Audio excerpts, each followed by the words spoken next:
Depuis les années 80, de nombreux Français ont adopté un mode de vie un peu particulier, avec pour but de produire le moins de déchets possible. Dans ce reportage, je m'intéresse au zéro déchet, une pratique encore trop peu répandue, mais qui permettrait de réduire considérablement le taux de déchets plastiques dans le monde.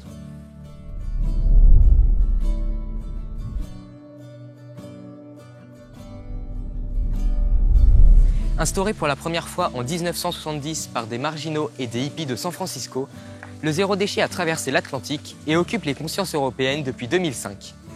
En France, une famille lambda produit en moyenne 390 kg de déchets par an.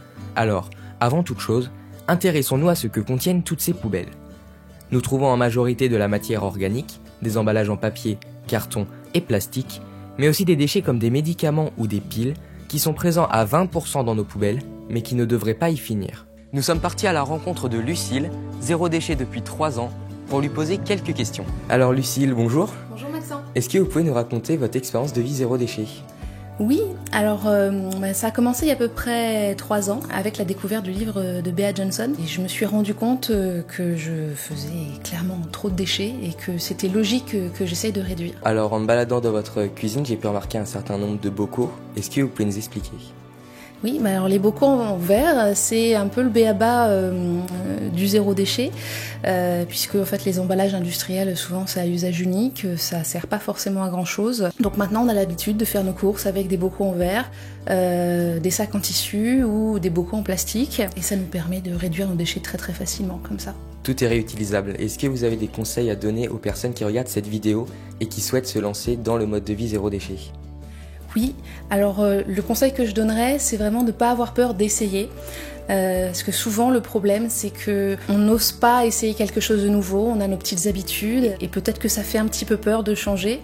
Mais en fait, petit à petit, étape par étape, en essayant une chose à la fois, ça marche assez bien. Il ne faut vraiment pas hésiter. Devenir zéro déchet peut vous sembler compliqué, mais nous allons voir que c'est à la portée de chacun. Pour commencer, il est assez simple de réduire de 2,5 kg chacune de nos poubelles. Et oui, car 135 kg de nos déchets annuels sont des biodéchets, ce qui signifie qu'ils sont compostables. Pour les personnes qui habitent dans une maison, les bacs de compost s'achètent en magasin. Certaines municipalités, comme La Rochelle, en distribuent aux habitants de la ville et de l'agglomération. Bien entendu, en tant que bon zéro déchet, il est aussi possible de se fabriquer soi-même son composteur. Vous l'emmène ? S'il vous plaît. Ah, merci. Pour ceux qui résident dans un immeuble, pas de panique, les composteurs d'appartements existent aussi. Ils se posent sur votre terrasse ou s'accrochent à votre balcon.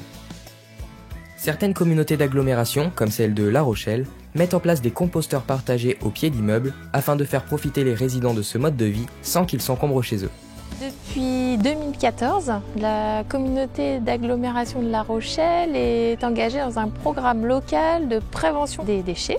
Soit on habite en résidence comme ici et on a un espace vert disponible où là on peut installer des composteurs collectifs, des composteurs partagés. Donc l'avantage de ce dispositif, c'est qu'on va évidemment pouvoir réduire ces déchets organiques. On va pouvoir avoir une nouvelle ressource, donc du compost qui sera utilisé dans un jardin ou dans ces jardinières. Et puis le troisième intérêt, qu'on ne voit pas tout de suite, mais c'est qu'on peut créer du lien social. Pour le moment, 20 composteurs collectifs sont en place sur La Rochelle. Et pour les autres villes, je vous invite à retrouver en description la carte nationale des composteurs avec leur localisation. Continuons de voir comment il est encore possible de réduire le poids de nos poubelles, mais cette fois-ci, en nous intéressant au plastique. Le plastique que nous avons dans nos poubelles provient en majeure partie des emballages des aliments que nous achetons. Des emballages qui sont de nos jours trop présents, voire des fois inutiles, comme nous le montrent ces photos d'internautes. Cela vous semble compliqué de finir le mois sans plastique dans votre poubelle, mais c'est pourtant simple. Il vous suffit de trouver un magasin vendant des produits en vrac, ou bien directement s'il y en a un à proximité de chez vous, un magasin zéro déchet. Nombreux m'ont dit que c'était aussi une satisfaction pour eux de ne plus aller dans les grandes surfaces et d'acheter des produits de circuit court. Cette méthode de consommation limite aussi le gaspillage alimentaire, car vous ne versez dans vos bocaux uniquement ce qui vous est nécessaire. Pour les produits ménagers, certaines enseignes comme L'Eau Vive en proposent grâce à des distributeurs, mais je vous invite à les faire vous-même, vous retrouverez de nombreuses recettes sur internet.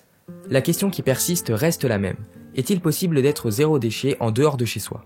La réponse est oui. Il vous faudra cependant être vigilant et faire quelques concessions pour y arriver à 100%. Certains gestes sont simples. comme ne pas demander de sac plastique à la caisse, ne pas boire dans un verre en plastique que vous allez jeter juste après utilisation, ou bien refuser d'avoir une paille au restaurant, car 1 milliard d'entre elles sont jetées chaque jour. Si vous doutez encore en vous demandant s'il faut réellement devenir zéro déchet, je vais vous lire quelques lignes du livre Famille presque zéro déchet, The Guide, écrit par Jérémy Pichon et Bénédicte Moret, qui vous explique où finissent vos poubelles. Sur les 390 kg de déchets ménagers par personne et par an en France, 29% finissent en incinérateur, 35% en décharge, 21% sont recyclés et 15% sont compostés. Nous brûlons donc et enfouissons dans le sol les 2/3 de nos déchets.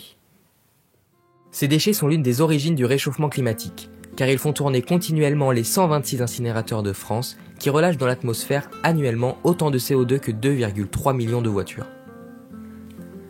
De plus, les déchets sont transportés à 97% par des camions, ce qui génère donc encore un très haut taux de CO2. Nous pouvons nous demander pourquoi l'État français n'agit pas en appliquant des mesures concrètes dans le but de limiter cette consommation de déchets à durée de vie très limitée. La raison est simple. Le coût de la gestion des déchets publics s'élève annuellement à 14 milliards d'euros pour la France. Mais parmi eux, 50% sont payés par les artisans et les entreprises, et l'autre moitié provient de nos factures et de nos impôts. L'État français n'a donc pas à mettre la main à la poche pour gérer les déchets du pays. Si ce n'est pas le gouvernement qui agit, c'est à chacun d'entre nous de faire des efforts pour préserver notre planète. Le zéro déchet est une méthode très efficace pour faire comprendre aux industriels qu'il n'est pas nécessaire de suremballer les produits que nous achetons. Pour finir, je laisse la parole à Titouan, bénévole du groupe Zéro Déchet La Rochelle, que je tiens à remercier pour leur soutien. Je vais vous présenter les 5 grandes astuces si vous voulez essayer de passer en mode de vie zéro déchet. Les 5 R rapidement, on a refuser, réduire, réutiliser les objets, recycler et revendiquer. Vraiment activer la règle des 5 R chez vous et vous sentirez directement votre différence. Maintenant que vous savez tout sur ce mode de vie, c'est à vous de jouer, en commençant par réduire vos achats suremballés jusqu'à, peut-être un jour, devenir un vrai zéro déchet. Car n'oubliez pas que le meilleur déchet est celui que l'on ne produit pas.